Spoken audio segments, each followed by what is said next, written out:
Praise the lord. Christmas గురించి మనం ధ్యానం చేస్తూ ఉన్నాము. ఈరోజు ఇంకొక విషయం మనం మాట్లాడదాము.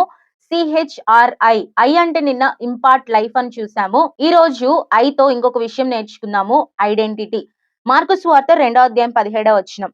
యేసు ఆ మాట విని, రోగులకే గాని ఆరోగ్యము గలవారికి వైద్యుడక్కరలేదు, నేను పాపులనే పిలవచ్చితిని గాని నీతిమంతులను పిలవరాలేదని వారితో చెప్పెను. యేసు ప్రభువారు మన యొక్క ఐడెంటిటీ మార్చడం కొరకై, మన గుర్తింపు మార్చడం కొరకై యేసు ప్రభువారు భూమి మీదకి వచ్చారు. మన గుర్తింపు ఏంటి? యేసయ్య భూమి మీదకి వచ్చిన తర్వాత, యేసయ్య జన్మించిన తర్వాత మన గుర్తింపు ఎలా మార్చబడింది? 3 విషయాల గురించి మాట్లాడదాము. మొదటిగా ఇక్కడే ఉంది, పాపులను పిలువవచ్చితిని. యేసు ప్రభువారు ఎందుకు వచ్చారు అనంటే, పాపులమైన మనలను ఆయన పిలవడం కొరకే వచ్చారు. అంటే యేసు ప్రభువారు జన్మించక ముందు మనల్ని పాపులు అని పిలుస్తూ వచ్చారు. ఎప్పుడైతే యేసు ప్రభువారు జన్మించారో మనల్ని పవిత్రులుగా, మనం పరిశుద్ధులుగా చేశారు. రాజులైన యాజక సమూహంలో తన సొత్తైన ప్రజల్లో పరిశుద్ధుల జనాంగంలోకి యేసు ప్రభువారు మనల్ని చేరుస్తూ వచ్చారు. అంటే మొదటిగా సిన్నర్స్ టు హోలీ, పాపులమైన మనల్ని పరిశుద్ధులుగా మార్చడం కొరకే యేసు ప్రభువారు భూమి మీదకి వచ్చారు. ఒకప్పుడు మనం పాప జీవితం, ఒకప్పుడు లోకంలో తిరుగుతూ ఇష్టానుసారంగా జీవిస్తూ వచ్చాము. ఇప్పుడైతే పరిశుద్ధులుగా మార్చబడి పరిశుద్ధుడైన దేవుడితో మనము సహవాసం కలిగి ఉన్నాము. మనం పరిశుద్ధులుగా మార్చబడుతూ వచ్చాము. ఒకప్పుడు పాపులుగా పిలువబడిన మనము ఇప్పుడు పరిశుద్ధులుగా పిలువబడుతున్నాము. అందుకొరకే యేసు ప్రభువారు భూమి మీదకి వచ్చారు. రెండోదిగా మన ఐడెంటిటీ ఇంకా ఎలా మారింది అనంటే, ఇదే వచనంలో మనం చూస్తాము, రోగులకే గాని ఆరోగ్యము కలవారికి వైద్యుడక్కర్లేదు.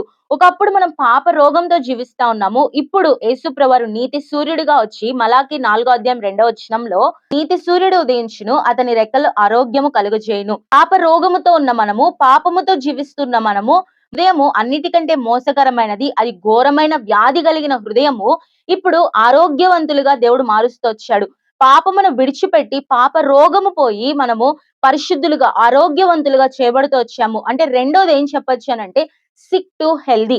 అనారోగ్యంతో ఉన్న మనము ఇప్పుడు ఆరోగ్యవంతులుగా మార్చబడుతూ వచ్చాము. పాప రోగముతో జీవిస్తున్న మనము ఆరోగ్యవంతులుగా మార్చబడుతూ వచ్చాము. అందుకొరకే యేసు ప్రభువారు భూమి మీదకి వచ్చారు. అందుకొరకే యేసు ప్రభువారు జన్మించారు. కొన్ని సంవత్సరాలు మనం పాప రోగముతో జీవిస్తూ వచ్చాము.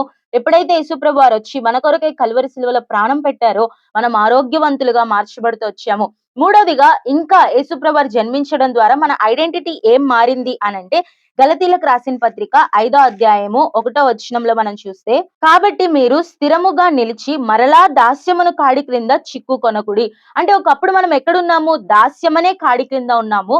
యేసు ప్రభువారు భూమి మీదకి వచ్చి, యేసు ప్రభువారు మన పాపములు క్షమించి, ఆయన విశ్వాసమును మనకు అనుగ్రహించి, విశ్వాసం ద్వారా మన పాపములను కడిగి, విశ్వాసం ద్వారా మనం పరిశుద్ధులుగా చేయబడిన తర్వాత ఇప్పుడు మనం ఎక్కడికి చేర్చబడుతూ వచ్చామంటే, హీరోస్ ఆఫ్ ఫెయిత్ గా చేర్చబడుతూ వచ్చాం. అంటే మూడోది ఏం చెప్పొచ్చు అనంటే, స్లేవ్స్ టు హీరోస్. ఒకప్పుడు దాస్యమును కాడి కింద, పాపమును కాడి కింద బానిసత్వంలో జీవిస్తున్న మనల్ని యేసు ప్రభువారు ఇప్పుడు హీరోస్ గా మారుస్తూ వచ్చాడు. వీరులుగా మనల్ని మారుస్తూ వచ్చాడు. దేని మీద మనకి వీరత్వం, దేని మీద వీరులు అంటే హీరోస్ ఊరికే అయిపోరండి. జయము పొందిన వారినే హీరోస్ అంటారు. అంటే మనకి విజయం వచ్చింది. ఎవరి మీద విజయం వచ్చిందంటే, శత్రువు మీద, సాతాను మీద, పాపం మీద మనకు విజయం వచ్చింది. మనము హీరోస్ ఆఫ్ ఫెయిత్, విశ్వాస వీరుల జాబితాలోకి అబ్రహాము ఆ కాలం నుంచి చేర్చబడిన వారి తర్వాత మనము కూడా చేర్చబడడానికి దేవుడు మనకి కృపిస్తూ వచ్చాడు. కాబట్టి మన జీవితంలో ఒక గుర్తింపు లేని జీవితం, ఒక పాప జీవితము, బ్యాడ్ ఐడెంటిటీ ఉన్న మనల్ని ఇప్పుడు యేసు ప్రభువారు జన్మించిన తర్వాత ఒక గుడ్ ఐడెంటిటీ వచ్చింది. మనల్ని యేసు ప్రభువారు మార్చివేస్తూ వచ్చారు. మన జీవితాన్ని మార్చారు, మన హృదయాన్ని మార్చారు, మన గుర్తింపును మార్చారు. మనల్ని విశ్వాస వీరుల జాబితాలోకి కూడా యేసు ప్రభువారు చేరుస్తూ వచ్చారు. కాబట్టి ఇంకా ఒకవేళ మనం పాపులుగా జీవిస్తున్నట్లయితే, మన గుర్తింపు ఇంకా మారకపోతే, ఇంకా మన గుర్తింపు పాపపు గుర్తింపుగానే ఉంటే మనము చేసేది నిజమైన క్రిస్మస్ కాదు. ఎప్పుడైతే మన గుర్తింపు మారుతుందో, ఎప్పుడైతే మన పాపపు స్థితి మారుతుందో, ఎప్పుడైతే మనం దాస్యమును కాడి క్రింద ఉండకుండా విశ్వాస వీరుల జాబితాలోకి, విజయము కలిగిన వారి జాబితాలోకి ఎప్పుడైతే మనం వస్తామో, అప్పుడే మన జీవితంలో నిజమైన క్రిస్మస్ ఉంటది. కాబట్టి నిజమైన క్రిస్మస్ జరుపుకోవాలి అంటే, నిజంగా మన జీవితంలో నిజమైన క్రిస్మస్ ఉండాలి అనంటే, యేసు ప్రభువారిని స్వంత రక్షకునిగా అంగీకరించాలి. మన గుర్తింపు మార్చబడాలి. యేసయ్యని మనము మన పాపములు యేసయ్య దగ్గర ఒప్పుకొని, ప్రభువా నా గుర్తింపు మార్చండి, నాకు నిజమైన క్రిస్మస్ కావాలి అని మనం అడిగినప్పుడు యేసయ్య మన గుర్తింపు మారుస్తాడు. పాపులమైన మనల్ని పరిశుద్ధులుగా చేస్తాడు. పాప రోగముతో ఉన్న మనల్ని ఆరోగ్యవంతులుగా చేస్తాడు.